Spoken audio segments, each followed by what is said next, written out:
Hello and welcome to The Rational Live. I'm your host, David Dole. It is April 24th, 2020. I often forget to say the date, so there you go. A lot of good stories for you all today. Let me give you a little preview. Trump's new solution for COVID-19. We'll get into that. And also, in relation to that story, the New York Times, and they're both sides of the of Trump's solution. We'll get there. Bernie and Warren, a Bernie and Warren critic now advising Biden's campaign. I'll get to that. Trudeau refusing to omit tax haven companies from the bailout. Some drama on Twitter between or about Crystal Ball and some absurd reaction from liberals to something she said. I will break down that. Also, another Canadian story, polling on Trudeau's Liberals and what it means. And there's even more. I'm not going to tell you everything. So we will get there. Before I do anything, hit the like button below the video. That helps to, I think, do something. I think it helps to uplift the stream. I got to say, I'm in a better mood today than last week. I feel like I'm a very moody person. I'm a little more honest on these live streams, so I'm just going to tell you, I'm a very moody person. So it seems every other week I'm in a good mood. So last week I was in a horrible mood. This week I'm in a better mood. So hopefully the show will be a little more lively today. What else do I got to share or plug before I start here? Oh, of course, the Patreon page, therationalnational.com/join. That'll take you to the Patreon page. Support the show if you can, of course. I know it's a hard time right now, so don't worry about it. But if you can, support the show. Also, SuperChats, I'll take those throughout the stream. That also helps support the show, as well as all the links are below the video. PayPal donations, Streamlabs, whatever. So if you help the show, it helps to continue this work.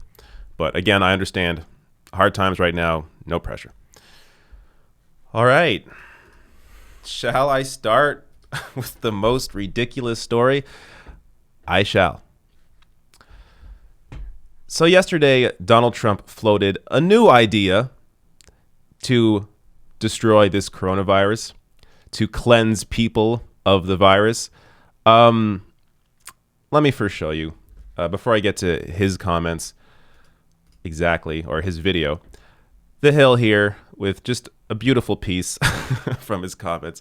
Trump also suggested, he also talked about using light heat as coronavirus treatment. Trump also suggested the possibility of injecting disinfectants as a treatment.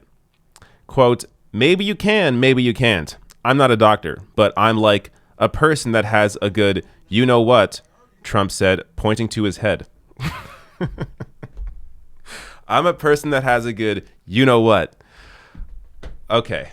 I debated watching this video because there's actually a hilarious rendition of it from a comedian that I'm going to show you in a minute. But let's watch Trump's comments here. Supposing we hit the body with a tremendous, whether it's ultraviolet or just very powerful light, and I think you said that hasn't been checked, but you're going to test it. And then I said, supposing you brought the light inside the body, which you can do either through the skin or in some other way. And I think you said you're going to test that too. Sounds interesting. Right, and then I see the disinfectant, where it knocks it out in a minute, 1 minute. And is there a way we can do something like that by injection inside or almost a cleaning? Because you see it gets on the lungs and it does a tremendous number of the lungs. So it'd be interesting to check that. So that you're going to have to use medical doctors with. But it sounds interesting to me. So we'll see. But the whole concept of the light, the way it kills it in 1 minute, that's pretty powerful. Supposing we... Okay. He is suggesting to use disinfectant in the human body, injecting it in some way, or consuming it. Look, I'm going to get to his follow-up in a minute because he pretends that he didn't actually mean what he said here. I will get there. First, a response here from Lysol as one example, one company that came out and wanted to ensure people were aware to not use their product in their body. NBC News reporting on their quote, "Under no circumstance should our disinfectant products be administered into the human body through ingestion, or any other route," a Lysol spokesman says. Just so we're all clear, do not put Lysol or any disinfectant that is meant for cleaning the house in your body. I can't believe I have to say this. Now, the New York Times, I have to just share this because this is another aspect of this whole story, is how it's covered by the New York Times. I was going to say journalists at large, but really it's the New York Times, for as far as I've seen, that only did this. They tweeted out, "We've deleted an earlier tweet and updated a sentence in our article that implied that, quote, only some experts view the ingestion of household disinfectants as dangerous. To be clear, there is no debate on the danger."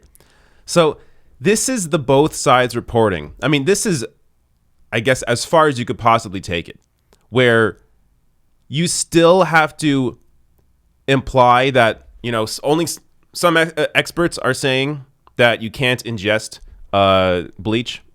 Like, they really, this is really the fault of journalism schools, how these journalists are taught.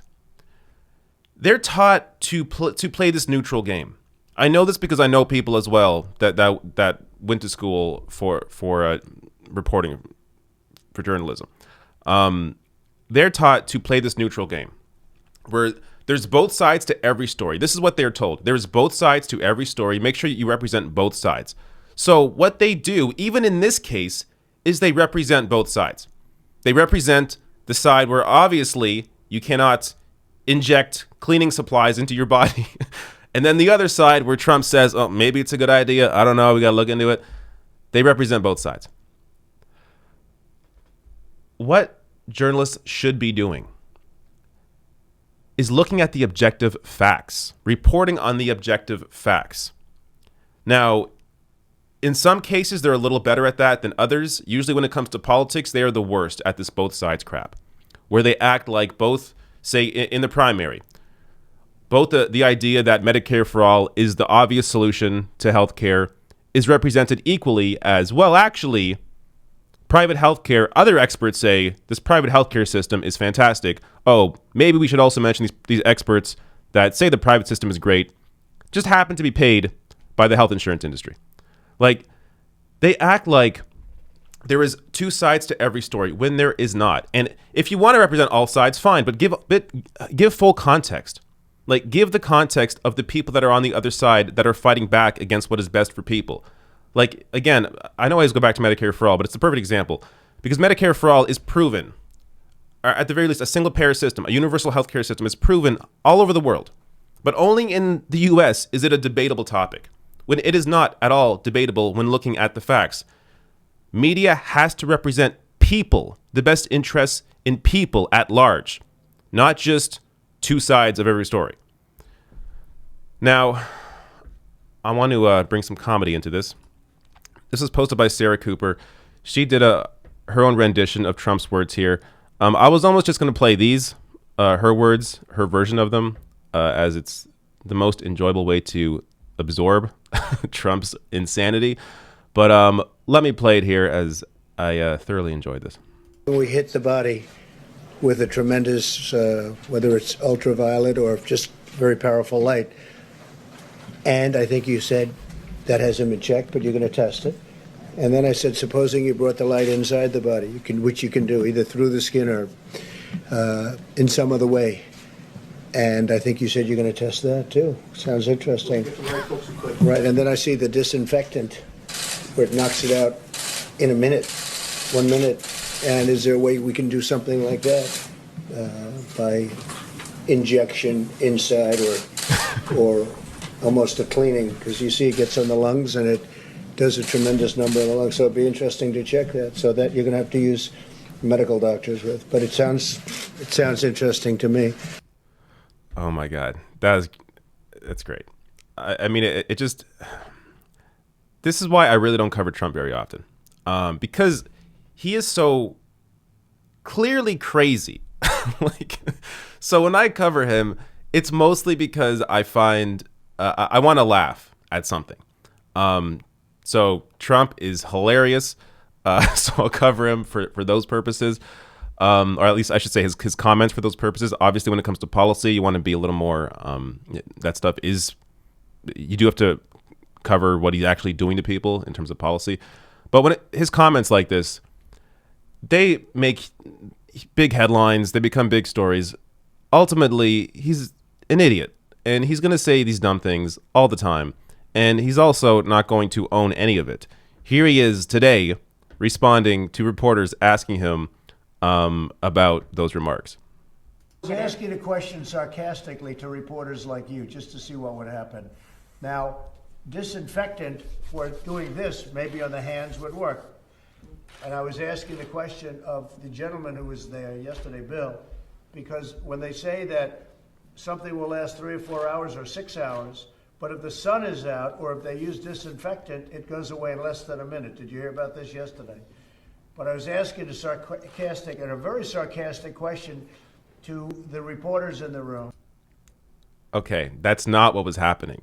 He was asking the question to his experts, his own experts in the room. That's why he kept looking to the side. He wasn't talking to reporters, and clearly he wasn't being sarcastic. But I mean, what's he going to say? Is he just going to admit, yeah, I'm an idiot? No. So he's going to try and cover it up in some way. This man is just totally insane. Like, this is funny, but at the same time, understand there are people out there that may actually take him seriously, that hang on to his every word. I mean, you saw with that couple that used that other hydroxychloroquine, whatever it was, and I believe the husband died. Like, there are people that will actually listen to they will take what should be doctor's advice from Donald Trump, and they will listen to him and use his treatments. Now, I really hope enough people know they can't disinfect their body with bleach or Lysol or whatever.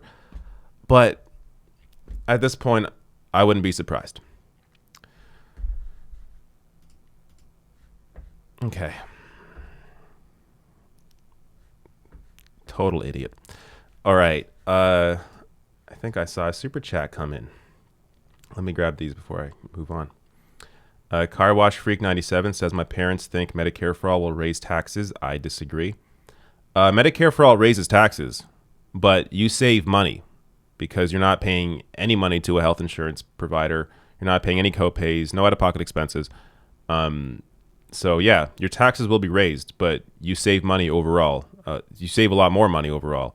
And the wealthiest people in the country would be paying more for healthcare. So like, we're talking people that make likely over $1 million, $10 million. They're paying a lot more through their taxes for healthcare than they currently do to private insurance. But the vast majority of people that, the average income, people that make 75 grand, no, you're paying a lot less for healthcare than you would in the current system. Junior McGrath says, sometimes when I read Trump dumb stories, I go, I wish the British won the War of 1812 and took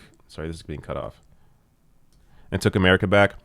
Slavery may have ended sooner, potentially universal health care, and no Trump. I mean, it's always fun to try and play revisionism and think, hey, what may have happened if this happened instead? But it would create a whole host of other issues, most likely. All right. Let me pause there as I prep this next story, which is... There's many links to this one. This is Biden's new campaign hire, as you will see.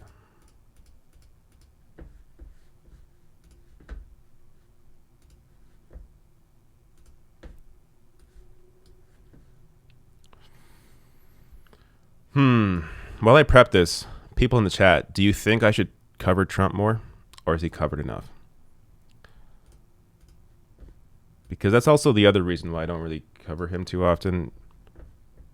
He's covered, and not just him, but the administration and what they do is covered by everybody.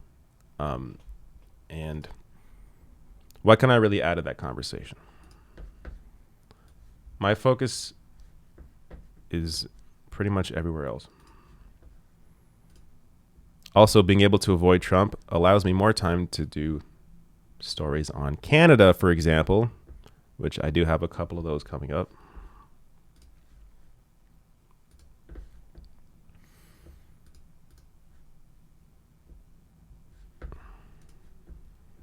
All right. There is more of this. All right. Sorry. Just a lot of sources for this story. I'm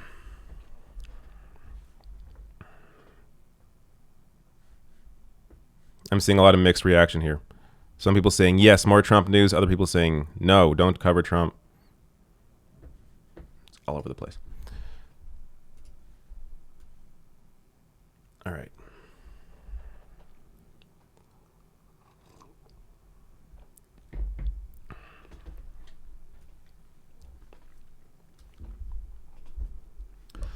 So the former U.S. Treasury Secretary Larry Summers is now advising Joe Biden on economic policy, including plans to revive the U.S. economy after the coronavirus pandemic. Now, I'm going to break down why Larry Summers is horrible and why this news should piss you off. So Summers worked under Obama and Clinton. He was heavily involved in the 2009 recovery that, of course, favored big banks. But let me give you a lot more specifics here. So first, from Jennifer Epstein here, Summers has been critical of some ideas proposed by Sanders and Warren. In 2013, a group of Dem senators, including Warren, made clear they would oppose his nomination to the Fed. Now, just as an aside, this news also makes me think that Elizabeth Warren's not going to be the vice president. Not that I'm arguing for her to be the vice president anyways, but there is a lot of rumors right now that she will be Biden's VP. But if they hired Larry Summers as an advisor on economic policy, I don't know how that's going to work with Elizabeth Warren. But then again, we saw Elizabeth Warren pretty much sell her soul during the primary, so maybe she doesn't care. But that's not the main story here. Moving on. Maria Langholz tweets out in his book, Reed Hunt, a member of President Obama's transition team, recalls that Larry Summers rejected plans from the transition team to create green banks and overhaul the nation's energy grid toward clean energy. So Summers is also horrible on the climate. I'll get to more on that when I get to the Sunrise Movement's response to this as well. First, David Sirota here tweets out, Joe Biden has chosen as his economic advisor the main Democratic proponent of the China PNTR deal and Wall Street deregulation. Apparently, Biden may really have meant it when he said, quote, nothing will fundamentally change. That is an exact quote from Joe Biden when he was speaking to wealthy donors during the primary. A hire like Larry Summers shows people that David Sirota is exactly right. Nothing will fundamentally change for most people. Or I should say, especially for the wealthiest, if Larry Summers is going to be heavily involved in Biden's economic agenda. More here from Maria Langholz. Summers was a prominent advocate for the construction of the Keystone XL pipeline, which was halted under the Obama administration after pressure from the climate movement. Molid Shahid here. Sometimes Biden's economic advisor, Larry Summers, just sounds like a Republican. Summers arguing against a wealth tax. Quote, I'm looking for a single case when an individual, because of his personal wealth, had disproportionate influence on the society. How about every single person that is hired in every single administration? There are always people that have a lot of wealth, people that work on Wall Street, billionaires, largely fill up these administrations. That's the disproportionate influence right there, including Larry Summers himself. Like, it's just amazing. He can't even remove himself from his own reality. So this is a story from 2013 when Larry Summers was potentially going to be the head of the Fed. Larry Summers Larry Summers' record should rule him out of the Fed chairmanship. There are a couple of quotes here I'm going to pull from. Here we go. Doubts about Summers' fitness for the job abound. A paid consultant to Citigroup, hedge fund D.E. Shaw, and other companies, he's immersed in Wall Street both personally and professionally, posing the question of how he can possibly be trusted to regulate banks. He was also famously among the pushers of the deregulatory obsession that gripped Washington in the 1990s and early 2000s, which sowed the seeds of the financial crisis that cost our economy at least $14 trillion. These wealthy people always fail upward. And it's because the ones that hire them, the people that uplift these individuals, are the only people benefiting from decisions like this, where everybody else is getting screwed. There is more, though. Let's also not forget the massive risks he took with Harvard University's endowment while serving as president, which cost the university more than $1 billion, and his astonishing comments on women's lack of intrinsic aptitude in math and science, so he's also a sexist. Then there's his defense of Enron during the California energy crisis, and not forgetting the weird offensive memo he signed while chief economist at the World Bank that suggested dumping toxic waste in third world countries.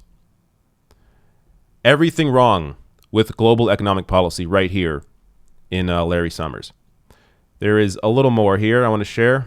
A quote from him, which is just incredible. Check out this entry by Summers in the 2007 Encyclopedia of Economics, created by the Free Market Foundation Liberty Fund, Inc. In it, Summers effectively blames jobless workers and wacky programs like unemployment insurance for long-term unemployment.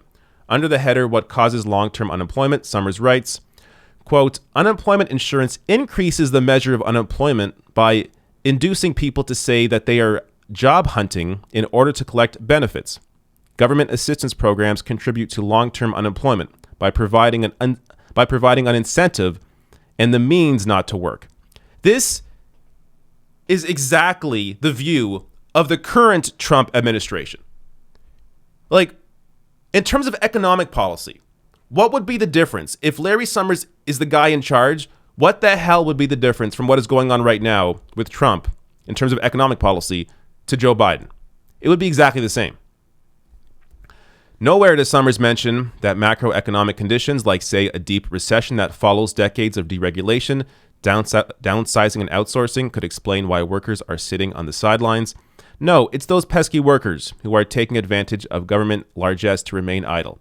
Is this the person we want presiding over the Fed's mandate of maximum employment? Luckily, he never got that job. But being in Biden's administration would not be much help. More here. Response from Justice Democrats. So progressive groups were coming out against this decision. Larry Summers' legacy is advocating for policies that contributed to the skyrocketing inequality and climate crisis we're living with today. We hope Joe Biden publicly rejects Summers' role as an economic advisor to better earn the trust of our generation. Last response here. This is from Evan Weber. He is the co-founder and political director at Sunrise Movement. Larry Summers belongs nowhere near the White House for 100 reasons, but especially because of his terrible track record on climate.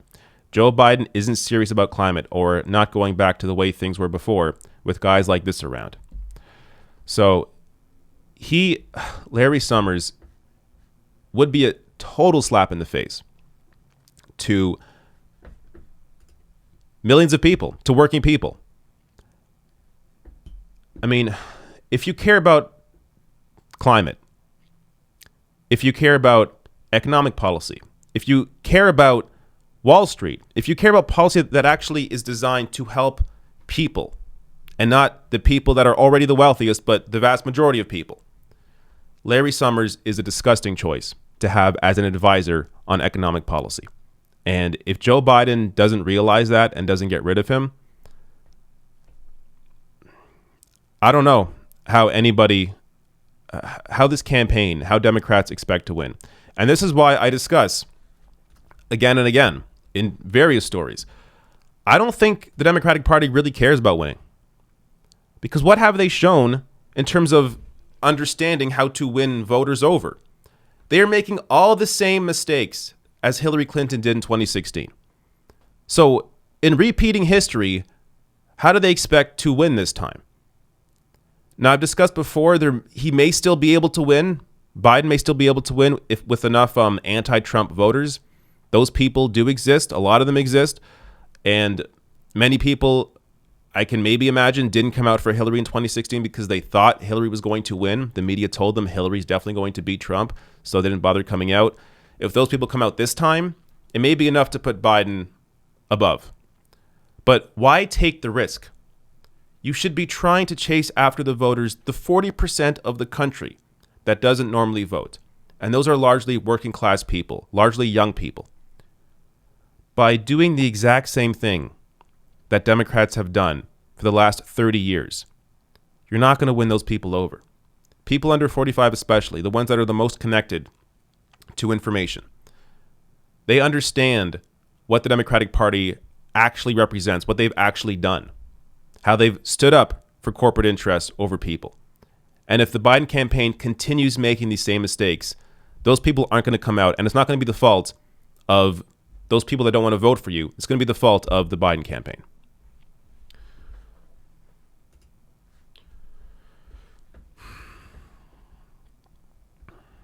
All right. Let me open up my super chat page.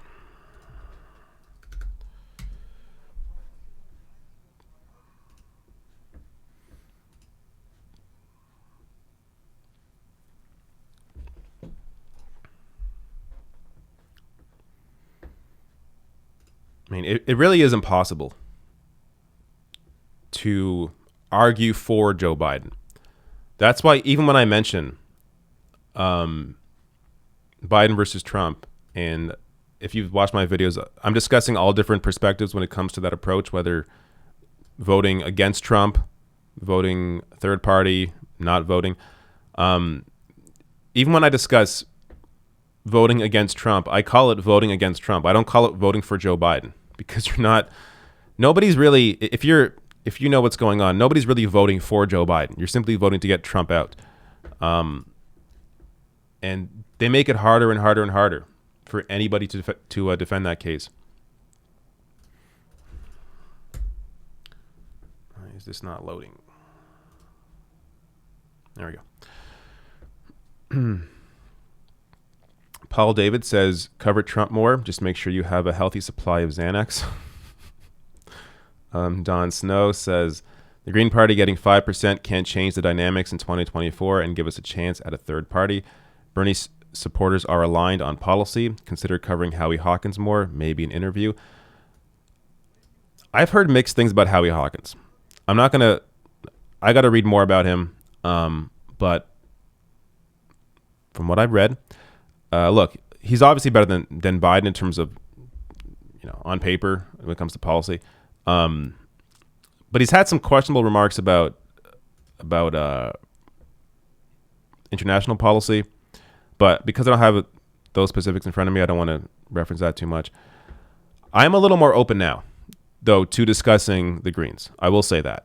I'm a little more open to it. I understand the importance or the desire to hit that 5%. So it's something I will consider. Let me say that. Car Wash Freak 97 says it's because Biden voters didn't care that he's not well.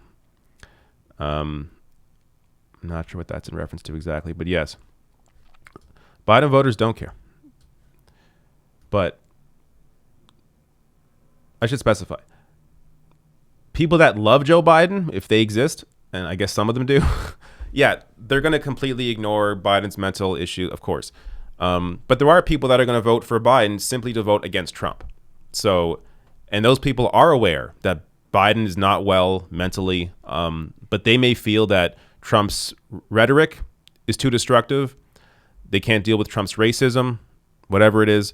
And for them, yes, Biden is obviously not well, but for them, it's like, well, at least Biden's not overtly racist. So that's the mentality with that. And you have to, it isn't just the same on both sides either when it comes to policy. I mean, you have to understand that and admit that as well. Like the Iran deal. The Iran deal would not have been torn up under Hillary Clinton. And it was under Trump. And I mean, we almost got close to a war at that point. And still, the U.S. continues, or the Trump administration continues to put sanctions on Iran during this crisis. So to act like both are the same is wrong. At the same time, that doesn't mean you don't criticize the Democratic Party. No, as you see from my coverage, I criticize them all the time, and that's because they should be doing better. Like with Republicans, we expect them to be crap. With Democrats, you expect them to actually, maybe expect's the wrong word, but you need them to actually fight for you. And at one point, the Democratic Party was a party of working people, and it can return to that if you replace leadership. And that's really the issue, which reminds me, I got to get Shahid Buttar on my show. I keep meaning to interview him, but you got to replace Nancy Pelosi. You got to replace Chuck Schumer. That's how things actually change. But until then, there's just going to be this constant capitulation to conservative policy. All right. Let me pause there. I will prep the next story. I feel like I'm all over the place right now. Usually my live stream stories, I don't try to make them too, what's the word? Too content heavy. But these stories today are like the kind of stories I would normally do, not during a live stream, where there's a lot to each of them.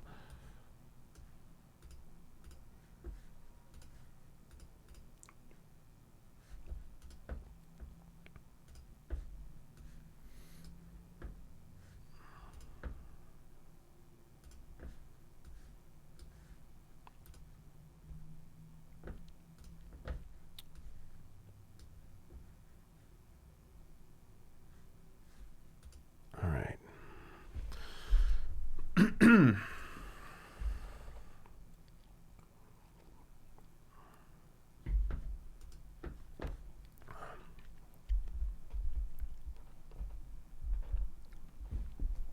So the Trudeau government is refusing to exclude tax haven companies from their bailout.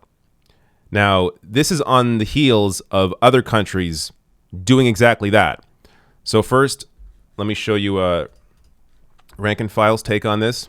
They tweeted out, Trudeau refusing to end public subsidies to corporate tax evaders is a clear signal that neither Liberals or Tories will make the wealthy and corporations sacrifice for the 90+ billion CERB and the CEWS programs. Who will pay?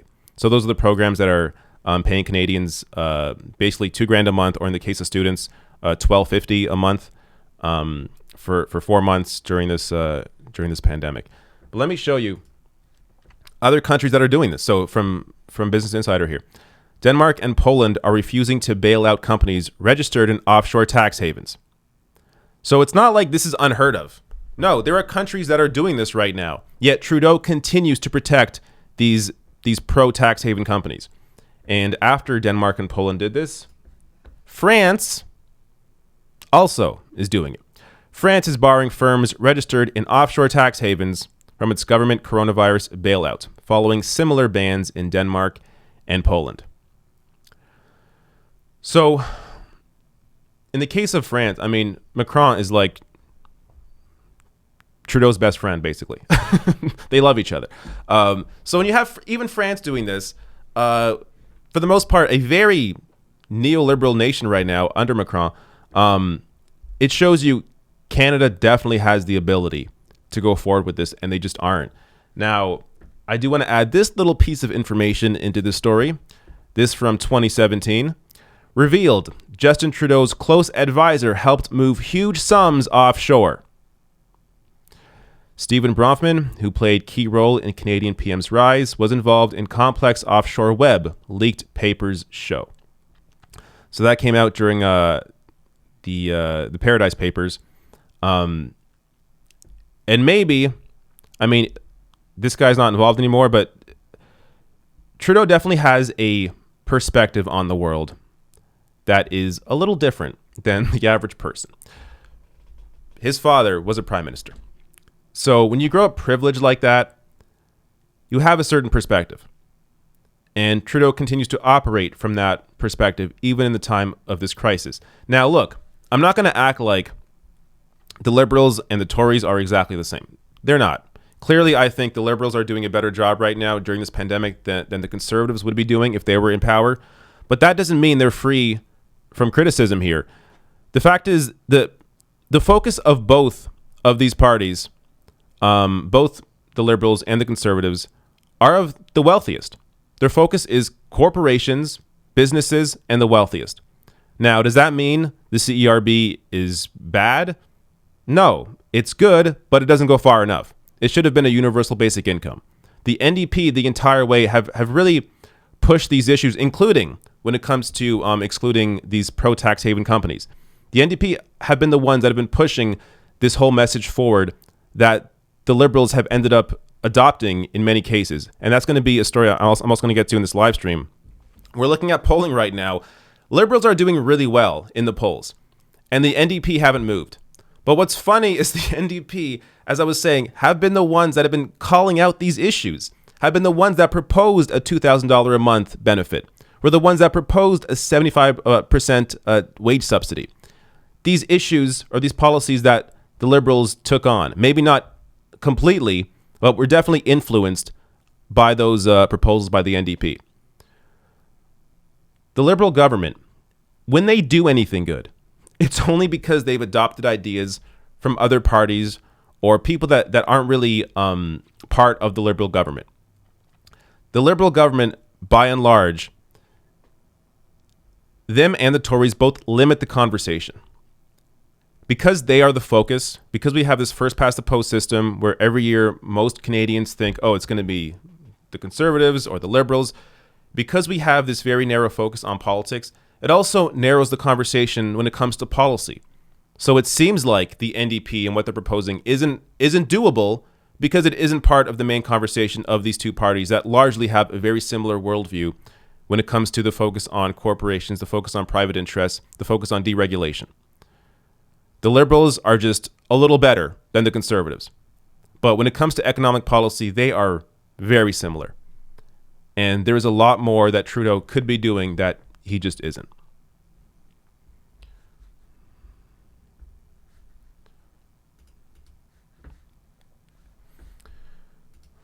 All right, let me grab some super chats again.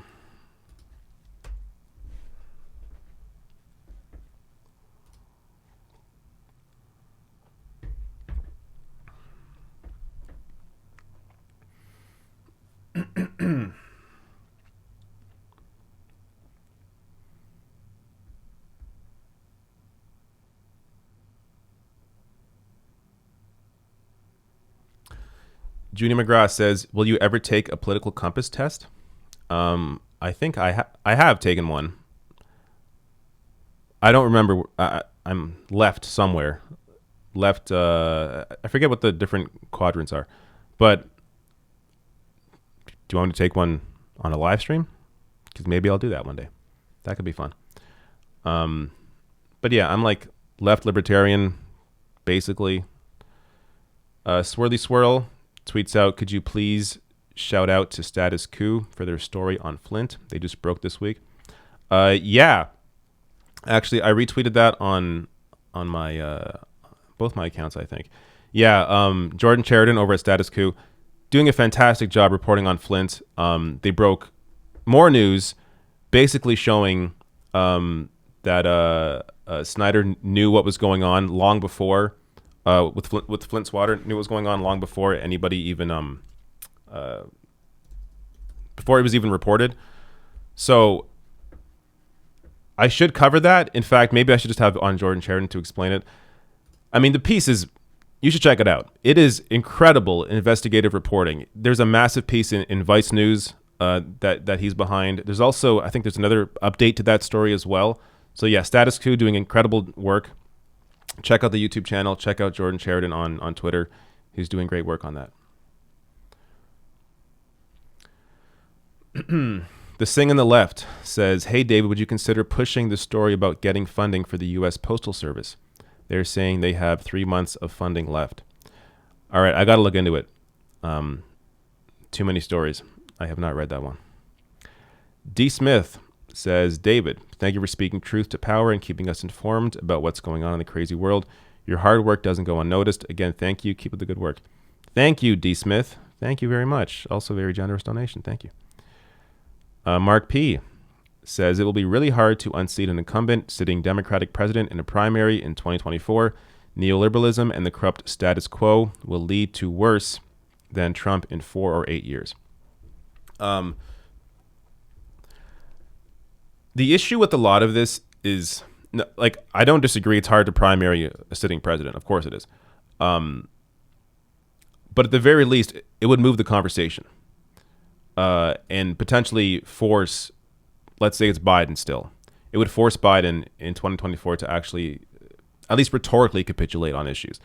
But people want to play these like guessing games of what's going to happen in 2016. People were saying if Donald Trump wins, it's going to be horrible, of course, but at least in 4 years, it'll mean that we'll have a real left-wing candidate nominee for the Democratic Party, because the Democratic Party will have to wake up and realize they can't win with a neoliberal. Well, you just got somebody worse than Hillary Clinton in Joe Biden. So the Democratic Party is not going to learn because they don't care. The Democratic Party, their whole purpose is to maintain power. And when I say the Democratic Party, I'm talking about current leadership like Pelosi, Schumer, Tom Perez. I'm talking about consultant class, the people that have been advising the Democratic Party all these years that are backed by big money. So, of course, also I'm talking about the big money interests in the Democratic Party. They're not going to simply wake up and think, oh, I guess we got to support Medicare for all now, because they have interests that are tied to private health industry interests. So they will never wake up. The only way to actually win is to rip power from them. And I mean rip power as in primary them, primary leadership. When it comes to the general election, they will not lose power if they lose the election. I think that's what people have to understand. People look at Joe Biden and think, oh, well, I can't vote for him. First of all, I understand that. I'm not saying I don't, I get Biden's horrible. People are not going to vote for him. But don't have the assumption that if he loses, that means that part of the party is going to lose power. No, look what happened with Hillary Clinton. They will just continue on. And they're going to put up probably somebody worse next time. Chris Coons. Who knows? Joe Manchin. Who knows where they're going to go? I mean, that's the issue, is that they will just keep getting worse. To actually defeat them, you either need a strong third party, which is incredibly tough to do. But I understand maybe if you get to 5%, it shows a little more viability for the Green Party nationally. But it's a Hail Mary. Nancy Pelosi, Chuck Schumer are almost near the end. They're not going to be in Congress much longer. You got to primary them, get them out. And once that happens and you inject more life into the party, I mean, first of all, do both. Like, primary these leaders in the Democratic Party, challenge them, while at the same time also building a third party, and not just nationally. Build third parties locally. Like, there has to be a real, because the issue with the third party isn't just that they're going to have a hard time winning an election. It's that Americans at large have this mindset already built in that it is a two-party system, and they only take the two options seriously. So there's just simply very little hope for a Green Party candidate when the Green Party isn't looked at as a viable option, especially right now, where you have this, the electorate is really divided right now in terms of they're either very pro-Trump or very anti-Trump. The injection of a third party candidate really is only going to hurt the Democratic Party, because those pro-Trump voters, they are not going to move. The Democratic voters or the anti-Trump voters, they're going to vote against Trump, so they're going to vote for Biden. But then there's going to be a lot of people that may have voted for Biden if there wasn't like a strong independent candidate. Or I should say, they would vote for a strong independent candidate over Joe Biden. But in lieu of a strong independent candidate, they'd vote for Joe Biden. But a lot of this, again, it's just endless speculation. So this is why I try to represent all these views, because I understand the arguments. I think there are rational, legitimate arguments for the various ways that people are voting or are thinking about voting this year, except for there's never any rational or logical argument to voting for Trump. I don't think I have anybody that follow me, that watches me, that is going to be a Trump voter. And if you do, I hope you learn something from me. Don't vote for him. But when it comes to voting for Biden or I should say voting against Trump by voting for Biden or voting for a third party or just voting down ballot and leaving the top field blank because you can't take it, I get the arguments for all three. I also think it changes depending on the context, on the situation. If you are in a state that is Wisconsin, Michigan, I think you need to have a bigger internal discussion about what you're going to do. If you're in New York, California, where, by the way, a lot of these big Green supporters are, they're in New York or California. Yeah, it doesn't matter, of course. New York and California are going to be Democratic states regardless. So if you want to try and build up a viable third party in those states, do it. But otherwise, it's a tough discussion. But this is one we're going to keep having. It's April right now. We're not going to get to any real solutions right now. But ultimately, it's not on the voter. It is on Joe Biden to appeal to people, to put personnel in his campaign that actually shows he's listening, that he's actually going to fight for people. And he's been doing the opposite of that so far. So I would say at the very least, if anybody out there ever gets called on a poll, pollster calls you asking you about the general election, tell them you're going to vote third party, because they at least need to see in polling that Biden's doing horribly and that they are losing people to the Green Party or losing people to people that aren't going to vote at all because they're disengaged because Biden's horrible. There has to be some message to the Biden campaign in that sense, because if they don't see it, if they don't feel it, then they're not going to change. If they think they're simply going to win being the anti-Trump vote, then they're going to ride that out and they're not going to do anything to actually appeal to people. But if they see that there is a real fever in the country for something different and that people are actually going to stay home or vote third party because they can't stand Joe Biden, then they're forced to act at that point. But at the same time, I mean, we could talk hours about this. At the same time, that also counteracts the Democratic Party. As I said, they don't care if they lose. So if they don't care if they lose, as long as they maintain power, as long as the corporations, the consultants, leadership maintains power of the party, then they're not going to change. And no amount of that sort of outcry is going to do anything about it. So it really comes down to, again, replacing leadership. Okay. I sat on that for a very long time. Let me pause there, since that was forever, and go to the next story, which I must prep again.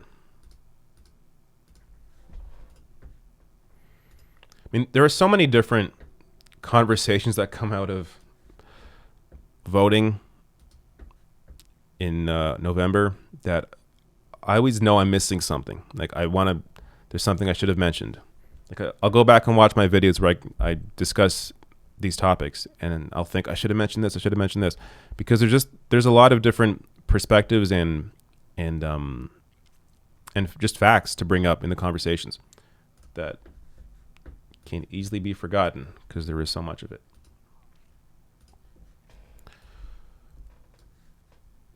Okay, almost done this prep work.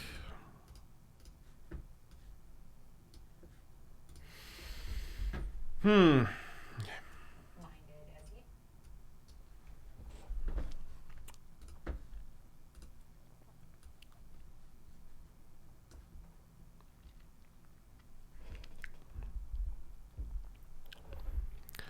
So Crystal Ball, the host of The Hills Rising, got slammed online for apparently giving credit to Tucker Carlson. Now, I'm going to show you the video, and I'm also going to defend Crystal here because the response to her just completely ignores the actual fact and the arguments that she was trying to make. So first, this was posted by Matthew Dimitri, saying Crystal Ball says Tucker Carlson's immigration approach is nativist, xenophobe, but, quote, you have to give him credit for being willing to dissent. But there is more to the conversation than just that. So let me play this video. Look, my view on immigration is not the same as Tucker Carlson's. Let's be clear about that. And I think there are legitimate reasons to criticize his approach in terms of a sort of nativist, xenophobe, all of that. But I also think you have to give him credit. Is there anyone on MSNBC who's critical of Democrats in the way that he's willing to be critical of this president? Zero. No. I mean, you have to give him credit for that, for being willing to dissent, which has real consequences, as we know, yes, on a mainstream network, on a very highly rated show, one that the president watches and every listens night to. So it's very high stakes in that way. And I think that, you know, for all of the problems with Fox News, which there are many, and it is basically most hours like Republican cheerleading in the way that MSNBC is Democratic Party cheerleading. But I don't think there's any voice on MSNBC at this point that is nearly as independent-minded as he is. So, in context, Crystal Ball here is making a larger point about how Tucker Carlson on Fox News is a dissenting voice when it comes to Republicans. Now, look, for the most part, he's not, of course. But he does dissent. He does criticize Trump more than any other host on the network. That is a fact. And forget just on the network, on Fox News. He criticizes Republicans more than MSNBC hosts do of Democrats. That is just a fact. So let me show you the outrage, because you may be thinking, well, this may have bothered you. I'm going to tell you what. Hopefully, I'm telling you why now it's not an issue.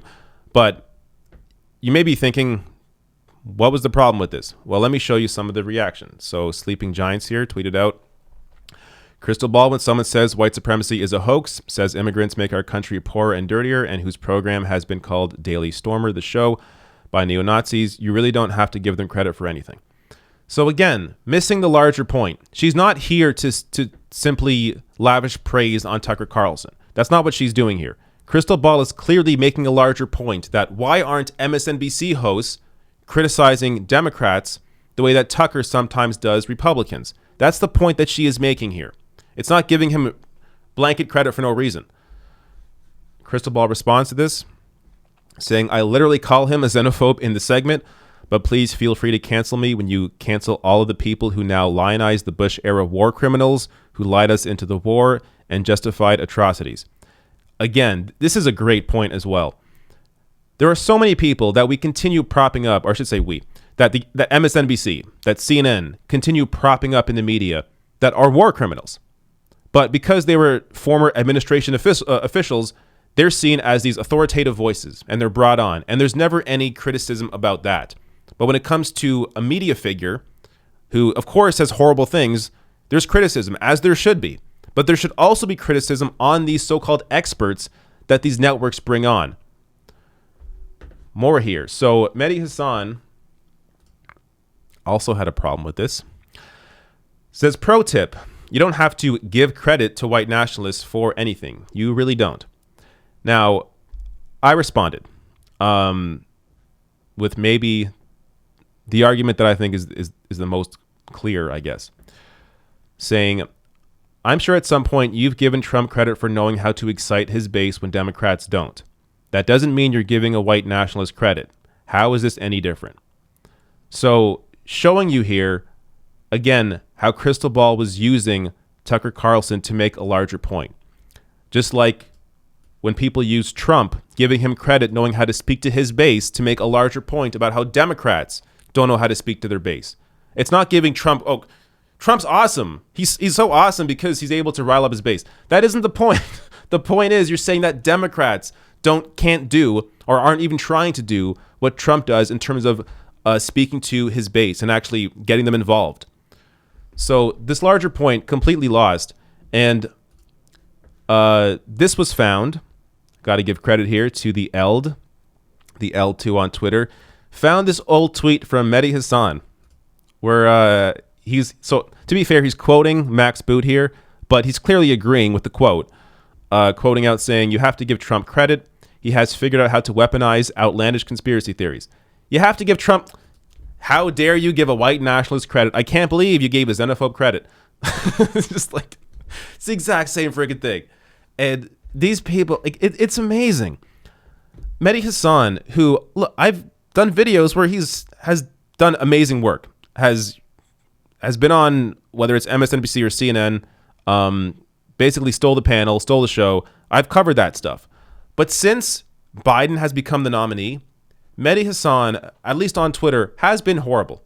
All he's been doing is stomping down or attacking people on the left, attacking Bernie supporters, progressives, for not automatically going after and loving Joe Biden and saying they're going to support him. Like, you don't win people over to your argument, to your side, by shaming them for what they're for. First of all, being correctly pissed off that the Democratic Party once again put their thumb on the scale. The media especially put their thumb on the scale. At the very least, give people time.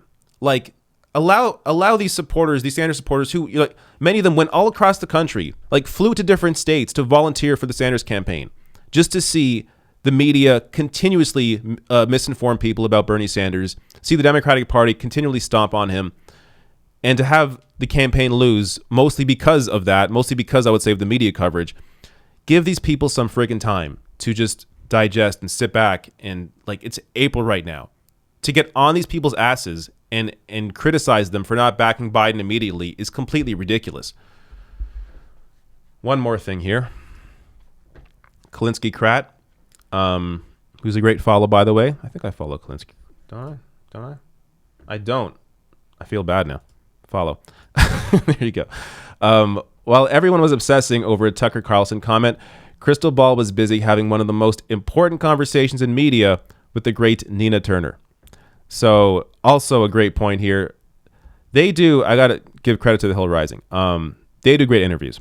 I watched this one with Nina Turner. She is, of course, fantastic as always. But yeah, you'll never see Mehdi Hassan, tweet out a video like this where they're interviewing Nina Turner or having a real discussion. But you'll see him come out and attack the left or attack Crystal Ball over a random comment that was taken out of context. And even, actually, it wasn't taken out of context, but the quote in the tweet took her out of context. So everyone needs to just settle the hell down. Like, I understand if she was giving, if Crystal was giving blanket praise to Tucker Carlson, yeah, I would say it would be an issue, but that's not what she was doing. She was making a larger point. In context, there was nothing wrong with it. All right.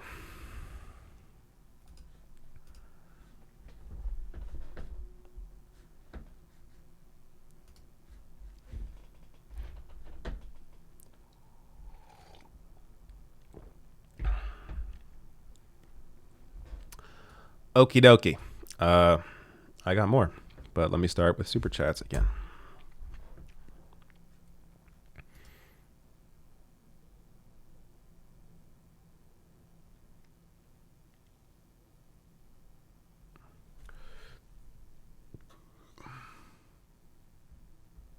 I always lose my place.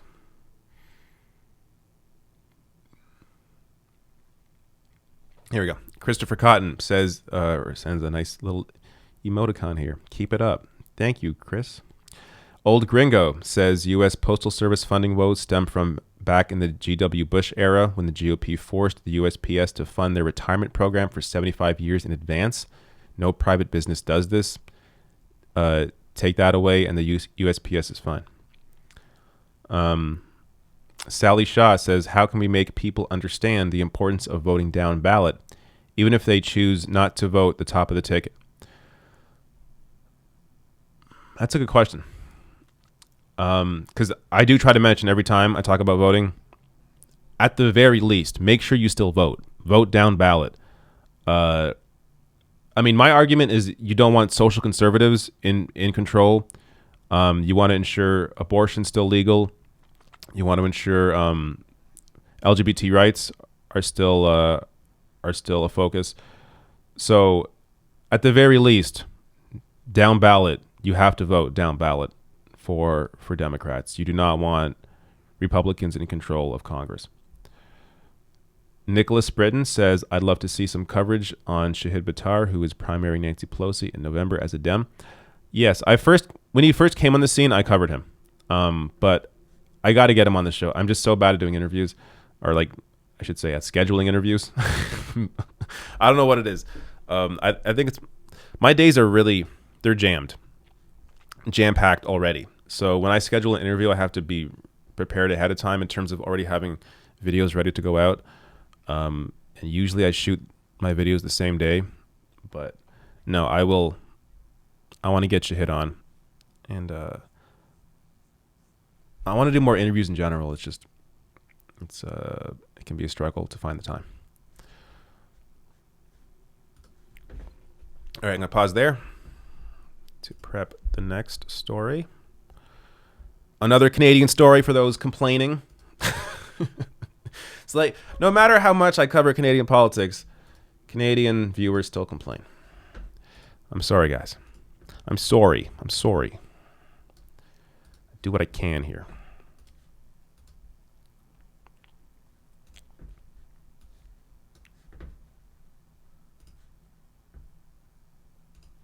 And by the way, if you don't see my Canadian content, there's a Canadian politics playlist on the main YouTube page.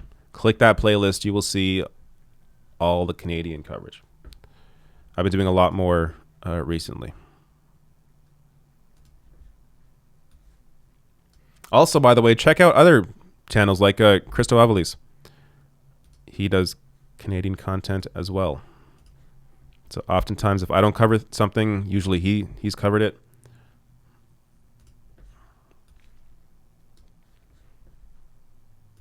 All right. Also, when it comes to publications, check out the actual website, readpassage.com. Let me just show you. If you want Canadian content, this is a great news site. I've become a paying subscriber to them because I want to support good Canadian content. So readpassage.com has great Canadian pieces from a left-wing perspective. All right, just making sure I got all my links in order.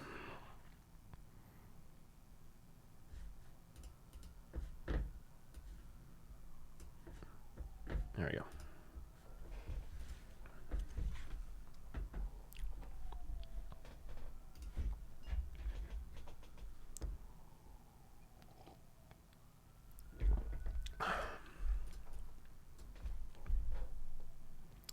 So Canadian voters are high on the Trudeau Liberals right now. I got to show you this. I understand the support. I understand from the way that the media has been covering this, why the support has increased like this while other parties, mainly the NDP, have stayed flat. But here is a recent poll from Abacus Data. Liberals at 38%, plus 5. Conservatives down 4, which they should be. I do agree with this at 30%. NDP staying still at 16%. Then the Bloc at 8, and the Green Party at 6. Here's the issue. Actually, let me reference Piper here, lefty_mind, who pointed this out. This is what manufacturing consent looks like, people. The NDP have been responsible for about 4 of the most important portions of the past 2 bills. 75% wage subsidy, $2,000 benefit, etc. And the media has chosen to completely ignore the NDP's role in them.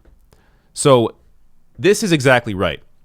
The NDP have been integral to where the Liberals have moved on these positions. The NDP were fighting for a $2,000 a month universal basic income. Now, that isn't what the Liberals delivered, but clearly it's obvious they were influenced by what the NDP were fighting for. And there was very little media coverage that the NDP were the ones fighting for that, and that the NDP were the ones putting the pressure on the Liberal government to enact that sort of policy. There was almost no media coverage about that. So what ends up happening is, of course, people see Trudeau running the country. He's doing it. Oh, I love the Liberals so much, whereas the NDP haven't moved at all. Now, look, if the support for the Liberals increased at the same rate as the NDP, I'd be fine with that. It would make total sense because, of course, you got to give the Liberals credit for actually introducing and implementing these policies, of course. But you also have to give the NDP credit for being the ones leading the charge on what to actually do here. So to see no gain at all for the NDP is really depressing. More from Piper here. I find it quite amusing that the Canadian mainstream media is now talking about universal basic income and the prevention of bailouts to companies invested in tax havens, as they have become popular, but are completely failing to mention the NDP role in both of them. So this is an issue, our story I covered recently when it comes to tax havens. I just covered it during this live stream. This is the NDP's idea, to exclude these companies. And again, when it comes to actual coverage in this Star piece, they didn't mention the NDP at all in terms of them being the voice calling for this. Jagmeet Singh, here's another example of what's been going on. Actually, let me just show you the clip. The reality is far too many Canadians are falling through the cracks. In particular, students. Summer jobs have disappeared, on-campus jobs have disappeared, and they do not qualify for the CERB. Students are just one of many examples of people who are falling through the cracks because of the criteria. So will the Prime Minister announce today that the CERB is universal, that anyone who needs access to help now can get that help? Will the Prime Minister just do that today? The reality... So, Jagmeet Singh here, the NDP leader, fighting to help students, calling on Trudeau and the Liberals to help students. Well, what happened shortly after? Althea Raj here of HuffPost. Trudeau says the government is going to move forward with more motions to help students in particular. Eventually announcing this, Canada Emergency Student Benefit, what students need to know. The CESB will give $12.50 a month to students impacted by COVID-19. So not the $2,000 a month that everyone else is getting, but $12.50 a month. It's not enough. The idea that Liberals think that what students have less to worry about, that things are cheaper, that rent is cheaper for students, that there aren't eventually student loans to worry about. Now, student loans have been, I believe, at least in Ontario, put on hold for 6 months, but they're going to continue. Students are sitting under mountains of debt. To act like students only need $12.50 when everybody else needs $2,000 is honestly, it's offensive. Luckily, I'm no longer a student, so this doesn't impact me regardless.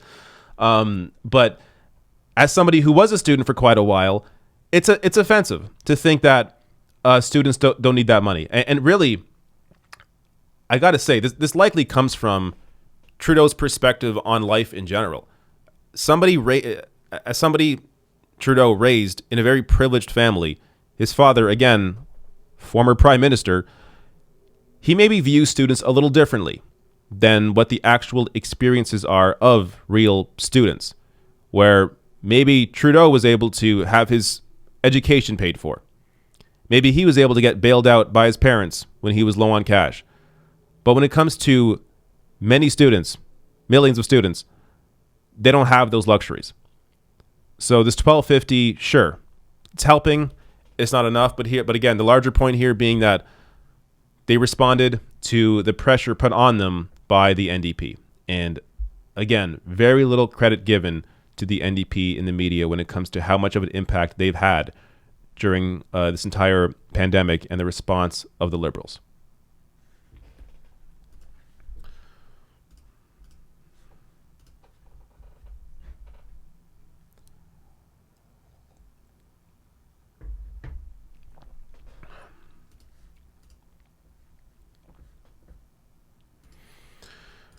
All right. More. more super chat.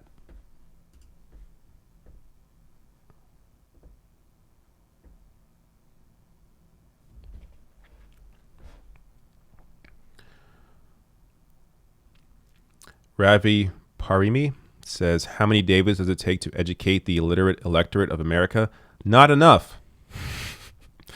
Thank you, Ravi. Thank you for the donation. Marianne Holmes says, please cover the opioid crisis in regards to chronic pain patients. In 4 years, our suicide rate has gone up by 40%. I'm homebound in a quarantine type for 3 years due to pain. Imagine what that's like. Excuse me. You're right. There does need to be more coverage of that. I just think yeah. I think because of the pandemic, the focus has largely been on the response to that and also the election going on. I mean, my focus normally is electoral politics and politics in general. And the opioid crisis, at least recently, has not really been in the news. But you're right that does need to be an ongoing focus for sure. And yeah, there's a lot more that not even just media, but leaders, political leaders should be doing to solve the crisis or do something to ease it. David Lamb sends a message saying, shouldn't we look at the Hill's Trump-loving ownership for the effect? Shouldn't we look at the Hill's Trump-loving ownership for the effect that Rising has on Democrats in the same way they analyze the mainstream media ownership? I got to be honest with you. I don't know who owns the Hill, so I will look into that. But when it comes to, so I don't know anything about. I never say his name right because the way it's spelled screws me up. Sager, I think that's his name. I don't know much about him. I think he worked for Tucker Carlson at one point. I got some questions. But when it comes to Crystal Ball, she's been saying the same thing. Before she was on The Hills Rising, her commentary is what her commentary is. I mean, she would be a guest on TYT or wherever, or when she was on MSNBC as a host. Crystal Ball had a very similar analysis of Hillary Clinton and Democrats. So I understand yes, I get what you're saying. When it comes to ownership and having the effect on media, 100%. But when somebody is the same on that show as they were before, I don't really got any questions because they're just being who they were. It's one thing if you had the host completely change their views because they all of a sudden got a new job somewhere. That's worth looking into. But when the host is exactly the same in terms of their approach to politics and their views, I don't really see what the impact that ownership has. Christopher Chamberlain says, "Hey David, just wondering where you are from in the GTA. I'm from Hamilton. We are so lucky to be Canadian. Do you agree?" I'm from Toronto. Yes, we are. We are in many ways very lucky. But not all Canadians are as lucky as some of us are. And of course, there's always a lot of people that fall through the cracks and need help and need a spotlight put on their issues. So it's also why it's important for me to cover Canadian politics. All right. One last super chat before I move on to the next story.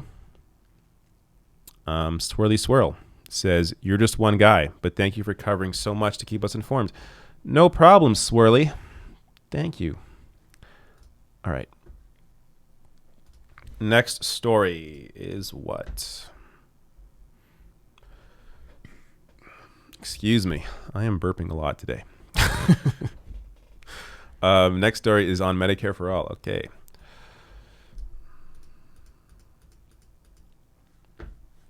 I had chili today. Made homemade vegetarian, I guess vegan. Yeah, vegan chili last night. Do you find that chili's better the second day? Because I do. I had chili for lunch. It was great. I will say that's one thing I'm doing a lot more of now during this pandemic is I am cooking more. I love food. But I can't cook for shit. So usually I get some cheap takeout.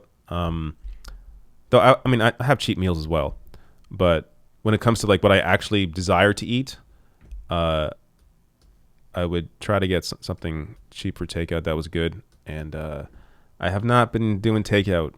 I know a lot of people do still, but I'm worried. I don't know. I'm paranoid is what I should say. I'm sure takeout is fine and safe, and I know experts are saying coronavirus can't live on food that's warm, all that stuff.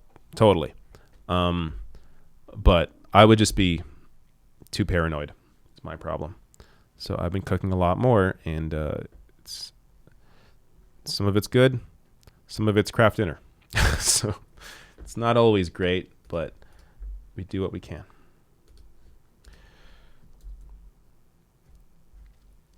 All right.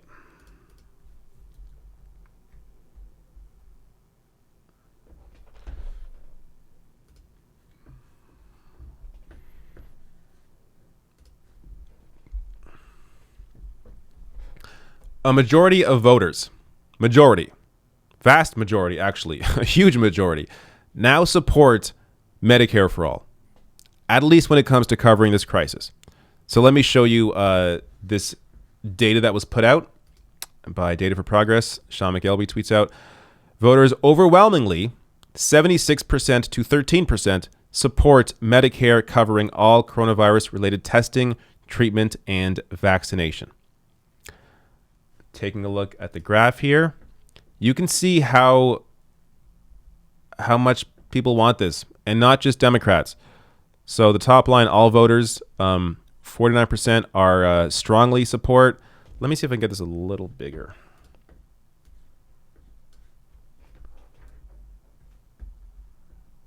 There we go. I'll go low. So here we go. Top line, 49% strongly support Medicare for all. When it comes to Democrats, 64%. So I should say 49 are strongly support, 27 somewhat support. So overall support, 76% when it comes to all voters, as I just showed you. Democrats, 64, 24. So 88% of Democrats supporting Medicare for all. Independent voters, 37, 26. So 63%, which actually honestly kind of surprised me that it's lower than Republican voters at 69%. Why the hell doesn't Joe Biden support Medicare for all right now? I'll tell you why. It's because they don't care about winning. They care about maintaining the current power structure.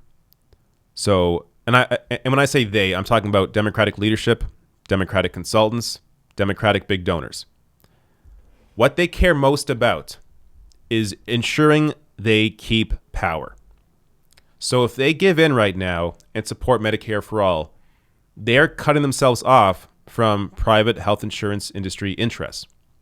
They're cutting themselves off from that money. They're not going to support Medicare for all. The only way the Democratic Party will ever support Medicare for all is if you replace the leadership. Otherwise, they will continue fighting for, at most, a public option, which keeps the private insurance companies happy, keeps the private interests happy, while at the same time giving the illusion that it's going to help people. But in reality, as I've covered before, maybe I'll link to this video above later. When it comes to a public option, it would actually drain the public system of resources because of how the health insurance industry would utilize it. So the health insurance industry could simply offset all the sick people, all the older people onto the public system, drain that system of resources, and retain all the healthy people. And then they can turn around and say, look at that. Medicare for all is not going to work because a public option didn't work, even though a public option would operate in a completely different way than a single-payer Medicare for all system. Under a single-payer Medicare for all system, everybody pays into the same system. The wealthiest people, your Congress people, all pay into the same system as you. All have the same healthcare plan. Complete freedom of choice when it comes to doctors, providers, because you're all paying into the same system. So, for example, in Canada, where I live, I can go to any walk-in clinic, see a doctor, get help. There's no in-network, out-of-network, because it's a single-payer system. You're all on the same system. I have actual freedom of choice. I never think about money ever when it comes to seeing a doctor. I had surgery. Again, free. Got surgery, came home. Like, that's what a single payer system is. You never think about healthcare until you need it. And when you need it, you get it. And the main difference here when it comes to the private system in America versus these systems, these universal systems or a single payer system, is that in a private system, what is prioritized is wealth. So if you're incredibly wealthy, look, I'm never going to argue that wealthy people in America have bad healthcare. No, if you're wealthy in America, you have great healthcare. But if you are everybody else, you don't. Whereas in the single payer systems, what they prioritize is need. So if you need help immediately, you get it. Say you go to the hospital, you life or death, you need help. There's no asking about, do you have insurance? None of that crap. You get help immediately. Same with surgery. If you need life or death surgery, you get it immediately.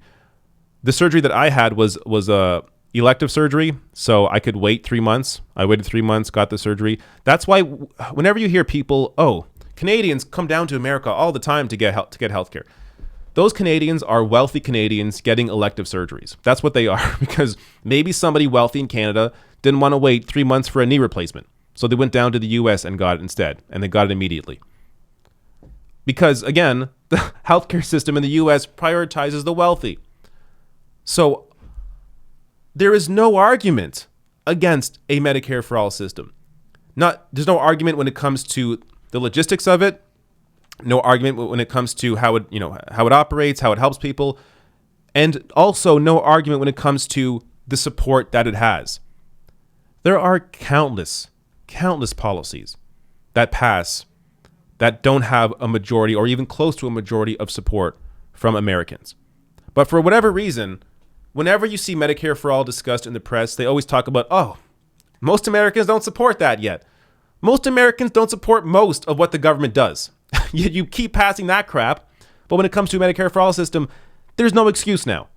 A majority of Americans do support it, and it's the only healthcare system that makes sense. Yet they will continue to fight it, including the Democratic Party. Joe Biden will continue to fight it because they want to ensure the current interests in the Democratic Party are kept intact, and they will never challenge it.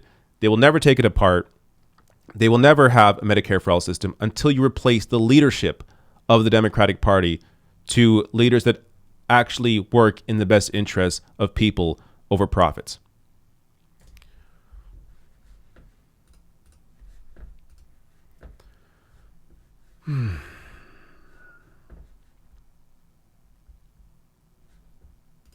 Healthcare. There's like a million arguments I didn't even make that I could have made, because they're just, again, healthcare is like talking about the general. It's just, there's endless arguments to make. I didn't bring up the 500,000 people a year that go bankrupt in the U.S. over healthcare costs, the 45,000 to 68,000 people a year that die in America due to a lack of access to healthcare because they don't have health insurance. It's just a crazy system. All right, let me grab Super Chats before I do anything else.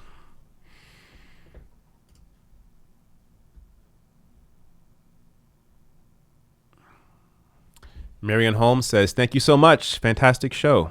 Thank you, Marianne, for your Super Chats. David Lamb says, it's not that owners change the messaging, but that Crystal is given a platform to spread her message because it will help Trump divide Dems. I get what you're saying, but what's wrong with what she's actually saying? What is wrong with what Crystal Ball was actually arguing? I would argue she's not the one dividing the Dems.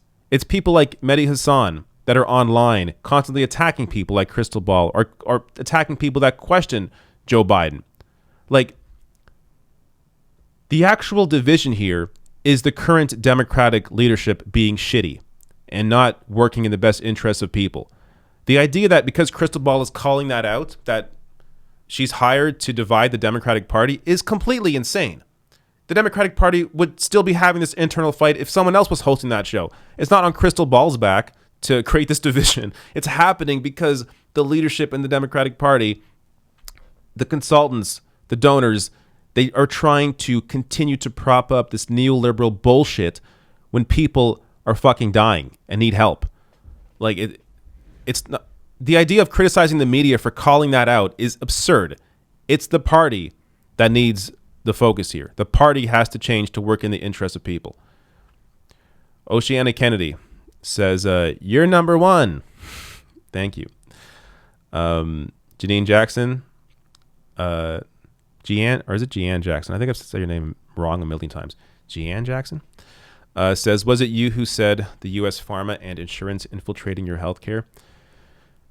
Was it you who said U.S. pharma and insurance infiltrating your healthcare? Because they are in a huge way in the UK with government MPs nods. It's a disgrace. Oh, yeah.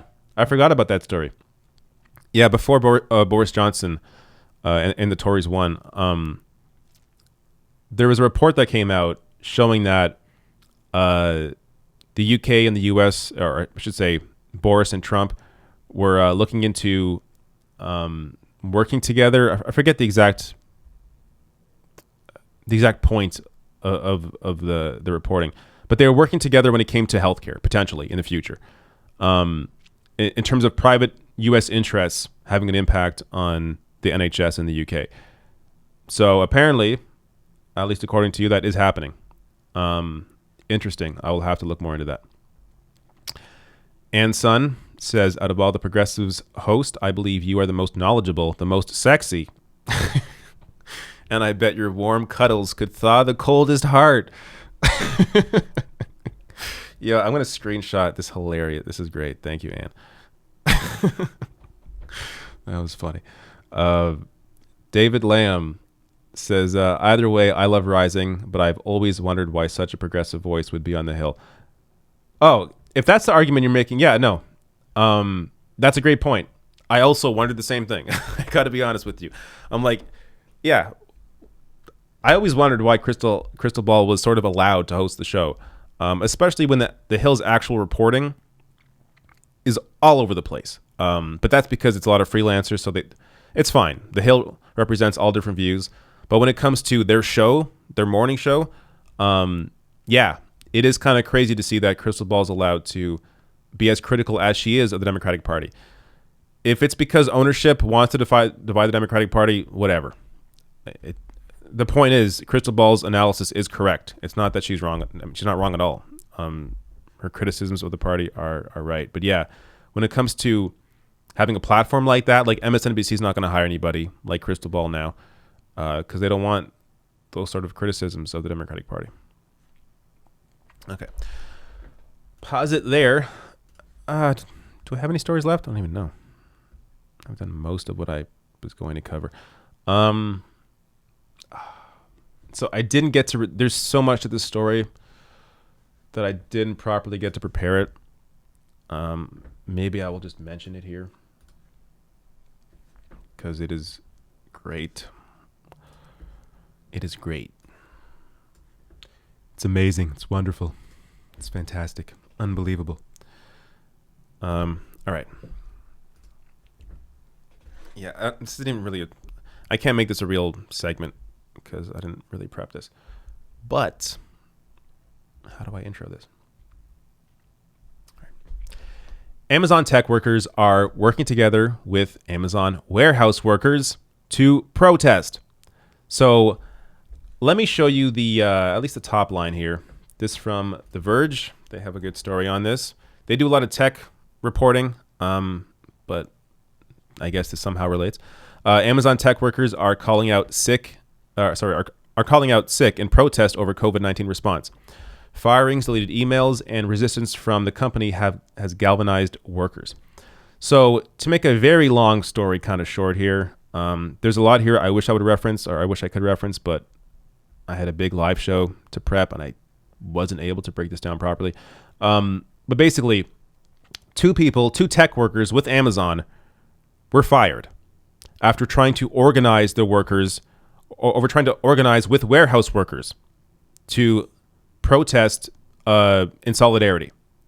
So this freaked out other tech workers at Amazon and actually continued and snowballed the effect in terms of them working together to really protest for better working conditions or safer working conditions, cleaner environments, and higher pay and sick pay and all that. So there's a lot here. If I make this a separate segment, which I'm not sure if I will, but if I do, I'll link it below the video. Otherwise, TheVerge.com breaks it down. But let me show you what they did today. The Amazon sick out. So today, probably going on right now, actually, 9 a.m. to 5 p.m. Pacific time. A day-long live stream and support Amazon workers and tell Amazon stop retaliating against workers speaking up for COVID-19 protections and about the climate crisis. So they have various featured guests here, including Naomi Klein and Bill McKibben, two incredible activists. Let's just see what's happening right now. About I think food it is. policy in the It U.S. is. I think about So they've been having guests on all day. I was checking out a bit of this earlier. And this is honestly incredible. And another part of the piece that I haven't been able to break down properly is that executives are freaking the hell out at Amazon. Like this is in many ways a game changer for organized labor, because often Amazon tech workers and Amazon warehouse workers are completely siloed. They don't communicate with each other. Amazon doesn't give them any ability or any outlet to really talk with each other. So here, with Amazon workers, tech workers, and warehouse workers working together and having this meeting going on or having this live stream, it is freaking out Amazon executives. And this is what other companies need to also be doing. Amazon management, or these massive companies, their management should fear you. They should fear the workers, because the whole reason for their existence, the reason Amazon and Bezos are able to make the money they do is because of the workers that they have. So when you treat your workers as dispensable, you can just replace them anytime. That's what's happening with a lot of Amazon warehouse workers is Jeff Bezos, or not him specifically, but it's obviously his directive. They're replacing Amazon warehouse workers just willy-nilly. So somebody calls in sick or has to, or is taking a week off, maybe because of whatever stress from this whole situation, taking care of a member of the family that maybe has COVID-19. They just replace that worker. Like there's this massive turnaround where Amazon they do not care, especially when it comes to warehouse workers. They do not care about your livelihood. They don't care who you are. They just want the job to get done, and they do not respect the employees there. They don't get proper pay. They don't get sick pay. In many cases, I covered a story recently as well. Another Amazon worker, I believe it was in New York, organized a protest. He ended up getting fired. And it was all around the warehouse was not being kept clean.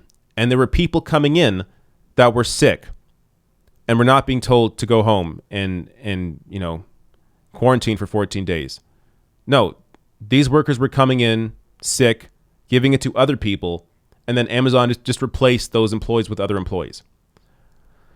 So, again, hopefully, I wish I was able to prep this a little better, but you should read this story. It is quite incredible, and it really shows you that we can have power.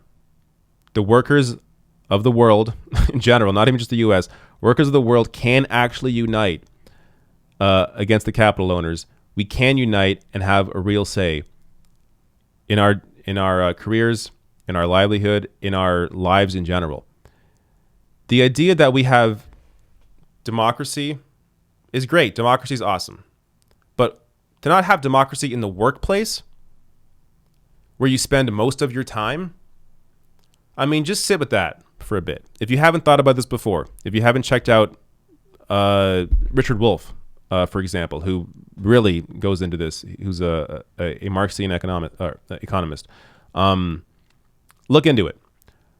Because understand, there is no true freedom.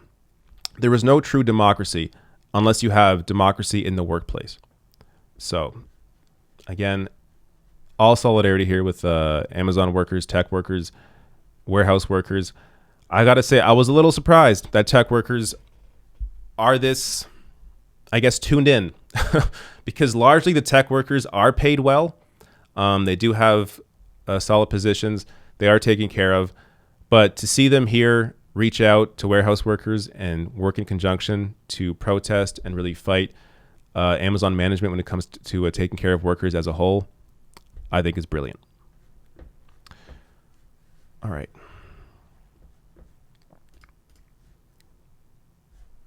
There's one thing left here. One little tweet, and then I'll finish up on the super chats.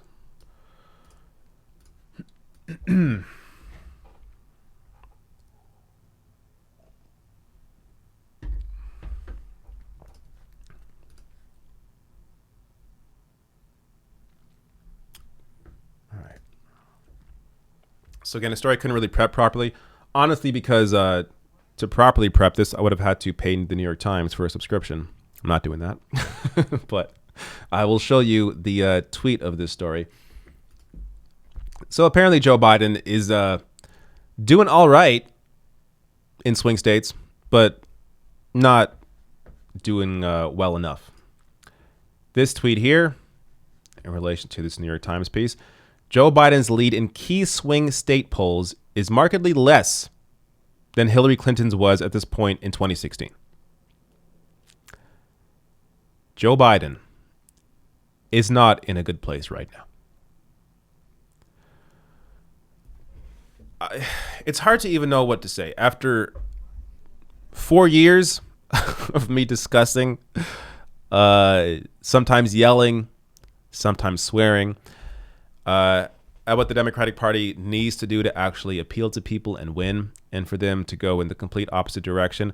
I'm not saying that, that they're listening to me ever or would ever listen to me. But the point being is that we know at large, people on the left, progressives in media, whoever it is, we understand what the Democratic Party needed to do to actually win in 2020. And what did they do? They went with a worse version of Hillary Clinton. They went with Joe Biden, who not only is a capitalist, not only has a horrible track record when it comes to trade policy, the war, economic policy, go down the list, gay rights, every single friggin' position Joe Biden has had a horrible stance on at one point or another. Not only does he have that, Joe Biden also is an accused sexual predator, and also his brain don't work. A totally worse version than Hillary Clinton. And look, he's still, to his credit, he's still leading in key swing states, but less than Hillary did at this point in 2016. And not only that, I don't have this in front of me right now, but when it comes to enthusiasm, multiple polling on enthusiasm, be it from ABC News, I think the other one I saw was from CNN. In enthusiasm, Biden right now has lower enthusiasm than Hillary Clinton's lowest point in 2016. And enthusiasm is often a predictor of who's going to win the election, because it means if people are enthused to come out for you, if Democratic voters are excited about Joe Biden, then they'll come out and vote for him. But if they're not excited about him, which they aren't, then they stay home. Now, that's what enthusiasm means generally. I have put the caveat in here that maybe it's different this year simply because there are many anti-Trump voters, people that will vote for Biden simply to get Trump out. So those people may not be excited or enthused for Joe Biden, but they will still come out and vote for him simply to vote against Donald Trump. So this is a rare case where enthusiasm might not matter, because there may be enough anti-Trump voters regardless of enthusiasm. But why would you take the risk? Why would you not try to appeal to working class voters? Try to appeal to the 40% of the country that doesn't normally vote. And it's because the Democratic leadership, Democratic consultants, Democratic donors, as long as they maintain power over the party, that's all that matters to them. There's no desire for them to actually win the election. I'm sure they would like to win. It'd be nice if Biden won. But what actually mattered was defeating Bernie Sanders. Because in defeating Bernie Sanders, in securing the nomination for Joe Biden, they ensured that the current power structure in place of the consultants, the current leadership, the big donors, they ensured that that will stay in place going forward into the future. Even if Joe Biden loses, who still has power? Nancy Pelosi, Chuck Schumer, Tom Perez, consultants, big donors. Whereas if it was a Bernie Sanders nomination, you know who's gone? Tom Perez, Nancy Pelosi, Chuck Schumer, out of leadership, big donors gone, consultants gone. That's why they feared Bernie Sanders as much as they did. That's why the media was so focused after the first 3 states when Bernie was dominating, so focused on ensuring, or at least the focus of the conversation was, how can the Democratic Party screw Bernie Sanders over? That was the focus on MSNBC and CNN for the beginning of the primary. And they did it. They screwed him over. So if Biden goes on to lose, understand it's completely on the Democratic Party, Joe Biden, and the media. Okay. Let me hit up them super chats.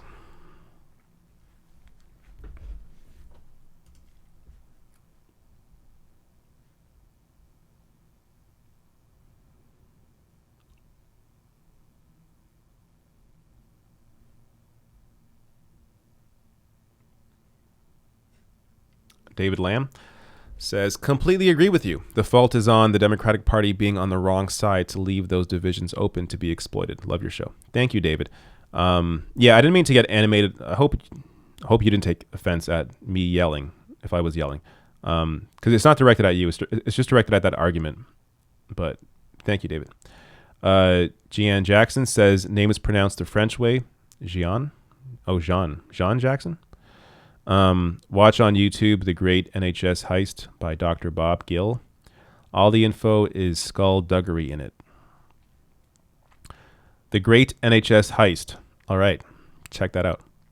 Marianne Holmes says, thank you for defending Crystal Ball. Hassan needs to check himself. I definitely second the sexist host and warmest cuddles comment. Thank you, Marianne. Dex, my throat's going here.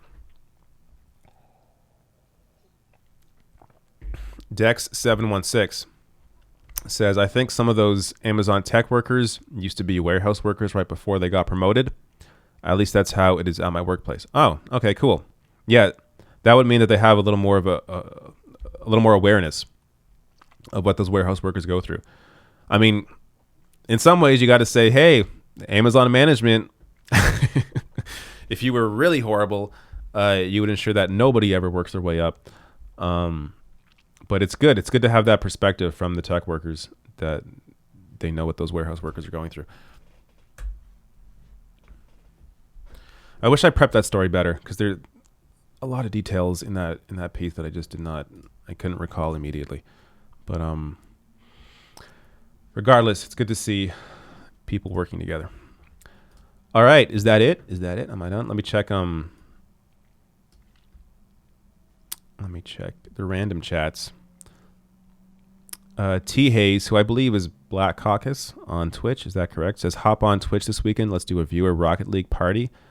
Most people are probably not going anywhere this weekend. It would be a lot of fun. I may do that. I might be on Twitch tomorrow. By the way, link below the video, twitch.tv/TheRationalNational. It's a very different vibe. Not that different, but a little different vibe than on here. A little more laid back. I'm always engaging the chat. And I play some games. There's a new super chat. What's up?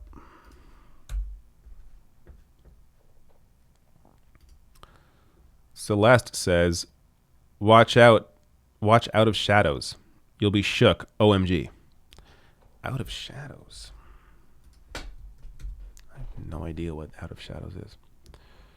Out of Shadows is a movie.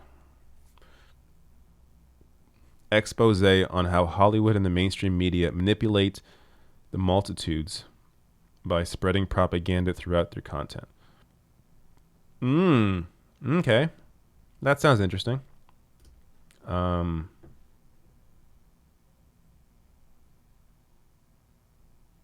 guessing it's not on Netflix. I'll look into it.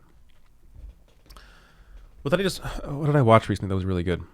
Oh, I'm watching on Netflix, there's what the frick is it called? The Michael Jordan documentary. My brain sometimes, man. When it comes to names, I'm not good. The Last Dance, of course. The Last Dance on Netflix is really good, and I'm not really into basketball. I was when the Raptors were winning. I watched the Raptors playoff run, but apart from that, I haven't really been into basketball. But even if you're not into basketball, you will enjoy it. And like me, as somebody who doesn't know at all what was going on during this era, like of course I knew of Jordan and Pippen and the Bulls, but I didn't know the details. I didn't know when they were winning what. I didn't know any of that. So it's all new to me, and it's super interesting. It's a cool window into a world I know nothing about, and I'm learning a lot. Definitely check out that documentary. I think they have 2 episodes up right now. It's a weekly thing, so it's really good. Check it out. Alexei Dominov sends in a very generous super chat with no message. Thank you, Alexei. Alexei.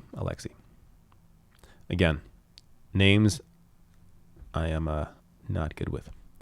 All right, gonna head out soon. I'll sit here for a minute, check out the normal chat, see what people are saying, people are doing.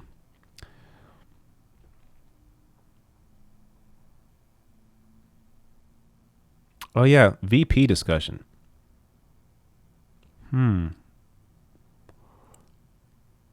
PJZZZ says Biden won't take Michigan governor whose father was head of Blue Cross in Michigan. Won't take Michigan governor? Do you mean in terms of VP?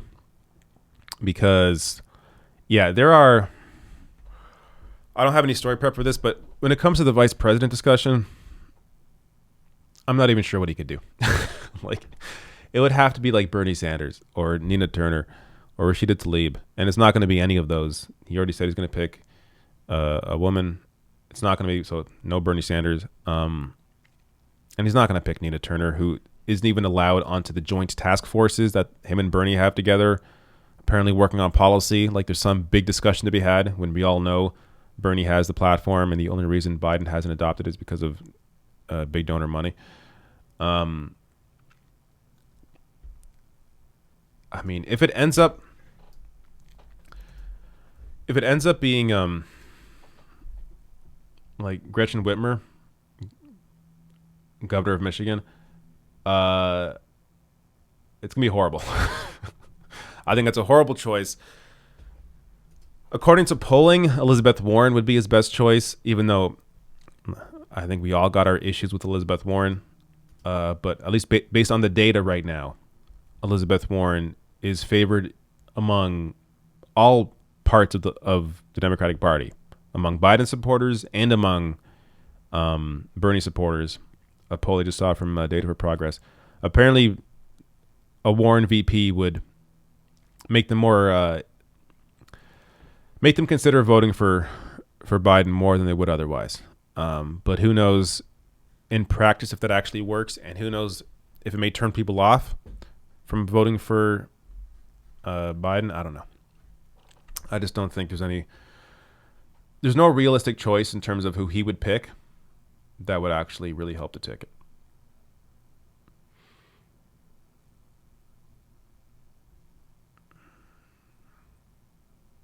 PJZZ here out of context. Use a small mirror and the big mirror in the bathroom. It works. I don't know why I've just read 2 of your comments randomly.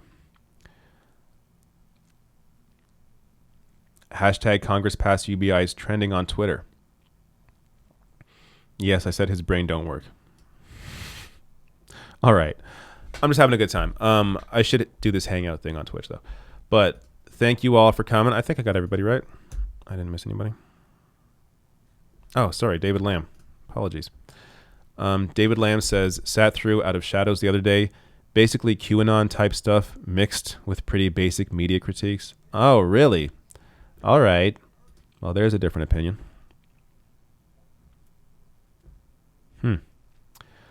All right. Well, I don't know. All I know is check out The Last Dance on, it is called that, right? This is how bad my friggin' brain is right now. Check out that Jordan documentary on Twitter, on Netflix.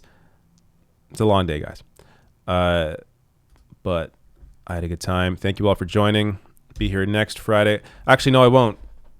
I am taking Thursday and Friday off next week. So I'm going to put up an interview I did this week with, I'm not going to give it away, but basically a big critique, great discussion on Canadian media. Check it out. It's with a brilliant dude. He's a socialist, leftist critic, or I should say critic from the left of liberals. Check it out. It's going to be good. I'll put that up on Thursday or Friday. I'll have other stuff too. I'll likely do the live stream on Wednesday then. So on Wednesday, come here, 3 p.m. Eastern, maybe even earlier. I don't know. Follow me on Twitter to really know when I'm going to go live next week. And I may have another guest on that show. So wait for that. All right. Thank you all for coming. One last refresh just to make sure I didn't miss anybody. And I did not. Thank you all for coming. See you next week. Goodbye.